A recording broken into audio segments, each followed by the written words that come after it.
কি রে তোরা হাসতে তো দেরি করলি কেন? হ্যাঁ এই ওদের খেলাটা শেষ হইতেছে, এখনই আমরা ঢুকে যেতে পারবো।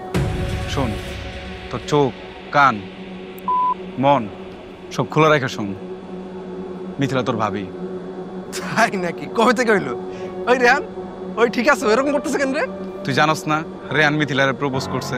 না, এটা তো জানতাম না। এটা তো রেহান তো এত ফেমাস না যে এটা ব্রেকিং নিউজ হয়ে যাবে, বুঝছোস?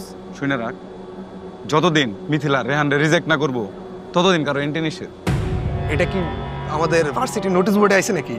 ওই বেটা কি কইতেছ? তুই বলছ না কেন কিছু? এটা নোটিশ বোর্ডে আমার জিনিস না রে ভাই। তুই মিথিলারে দেখলে 100 হাত দূরে থাকবি, কোনো ডলাডলি বাদ, ছবি তোলা বাদ, দেখলে সালাম দিবি, মনে থাকবো। শোন, আমি তো এতদিন জানতাম তোরা দুইটা নেশা করস, কিন্তু এখন তো মনে হইতেছে তোরা গুন্ডা। এখানে গুন্ডামি করা যায় কেন রে ভাই? গুন্ডা মানে? গুন্ডা মানে গুন্ডা ভাই। এটা কি করতেছিস?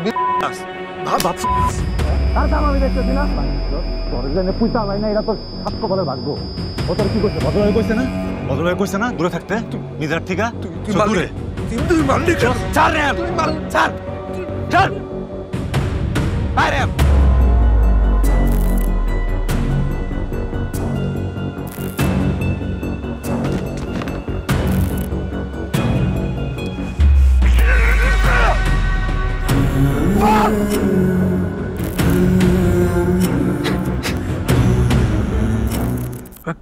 কি যেন একটা নিয়ে প্ল্যানিং করছিল। ওরা বলছিল আজকেই লাস্ট সুযোগ, মিথিলা কোনোদিন ড্রিঙ্ক করে না, এর চেয়ে ভালো সুযোগ আর তারা কোনোদিনই পাবে না। তারপর হঠাৎ করে শুভ চলে আসে।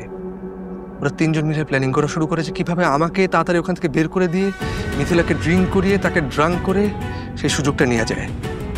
প্রথমে রেহান যাবে আর শুভ নরেনকে সামলাবে। কিন্তু কিসের প্ল্যানিং এর কথা বলতেছে ওরা? প্ল্যানিং আমার, তুমি বলো না রে আমরা এটা কি করবো? এটা ওদের সবারই একটা মাস্টার প্ল্যান ছিল।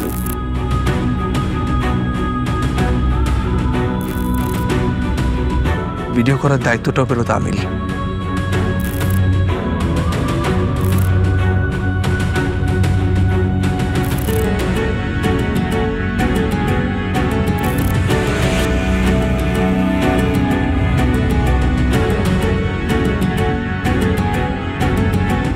এই জন্য ওরা আমাকে বের করার জন্য এরকম উঠে পড়ে লেগেছিল। বাইরে বাইরে